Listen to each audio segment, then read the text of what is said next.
This video, we will discuss taxes and subsidies, which are options that the government has to either try to discourage or promote consumption and production of goods and services in the market.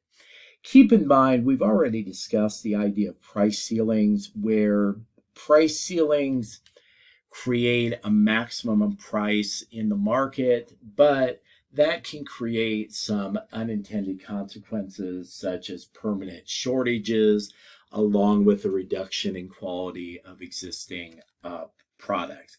And that's because producers just really do not have incentive to do better if they can't translate that into a higher price and greater profitability. And so, what can taxes and subsidies do for us? Well, you get more of what you subsidize and less of what you tax. This is a pretty common quote in economics. And taxes are applied to deter consumption or production, while subsidies are put into place to try to promote it. So let's think a little bit about a subsidy. So subsidies can occur on either the demand or the supply side. So if we have a demand side subsidy, it will cause the demand curve to move to the right because we are increasing the demand for a product by giving direct financial assistance to a consumer, while a supply side subsidy would cause the supply curve to move to the right because we are providing direct financial support to the producer. Now, who benefits more depends on the elasticity of the parties.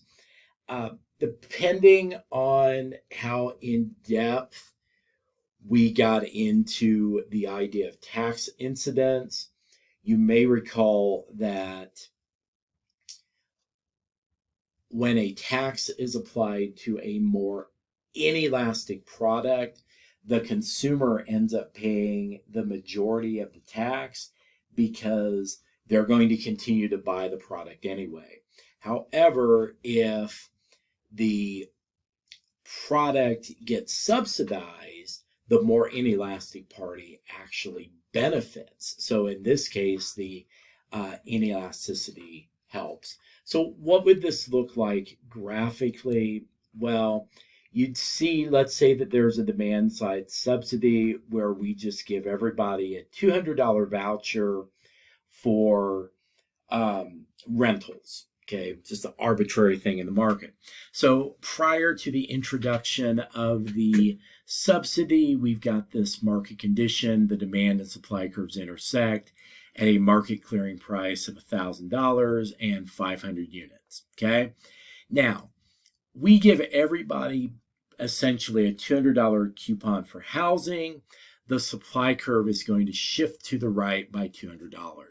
Now, I'm keeping this analysis simple and assuming that everybody is going to have a perfect shift. This may not be the case, that not everybody will increase their specific dynamic by $200, but I'm trying to keep the math as simple as I can here. So we are moving the entire demand curve up by $200 to reflect the subsidy.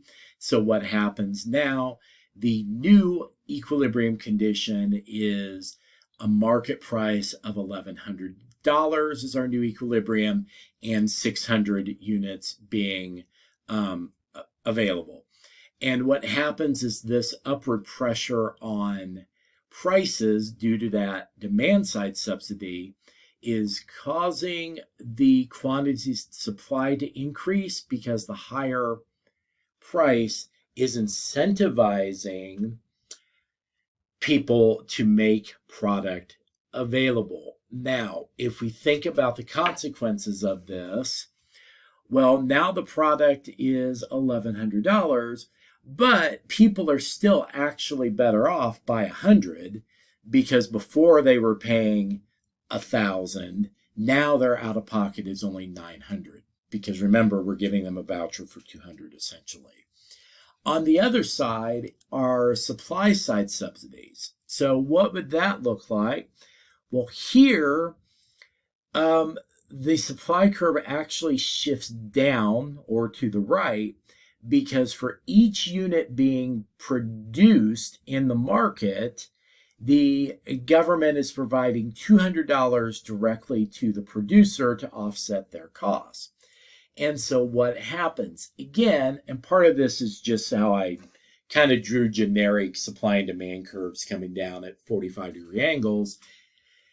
You have the equilibrium price will go from $1,000 as your clearance price and 500 units down to $900 and 600. And so this is actually putting downward pressure on prices.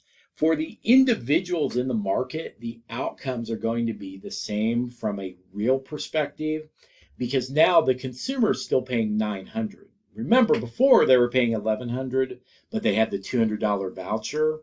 In this case, they're actually paying $900 because the voucher is going directly to the producer.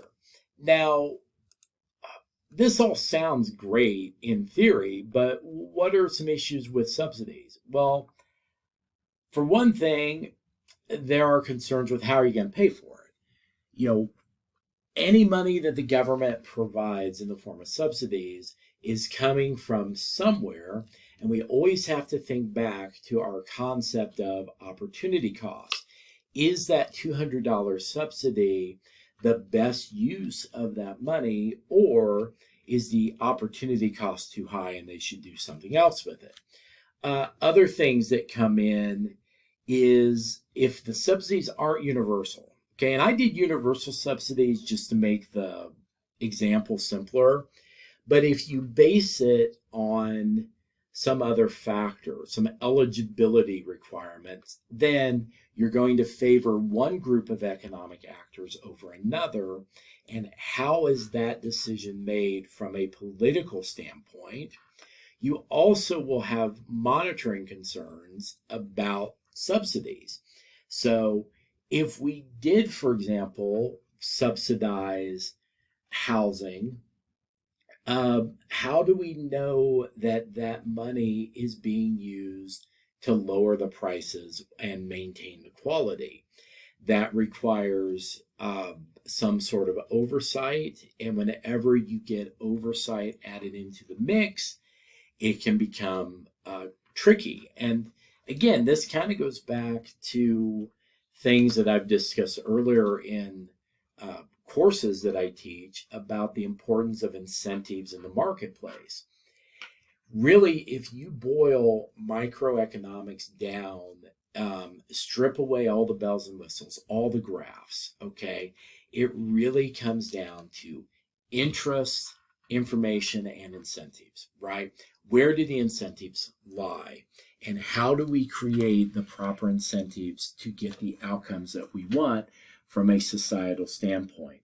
And hopefully by this point in the course, you recognize that economic systems are very complex and we're dealing with lots of people making decisions, and it is not as easy to engineer outcomes as some people would have you believe.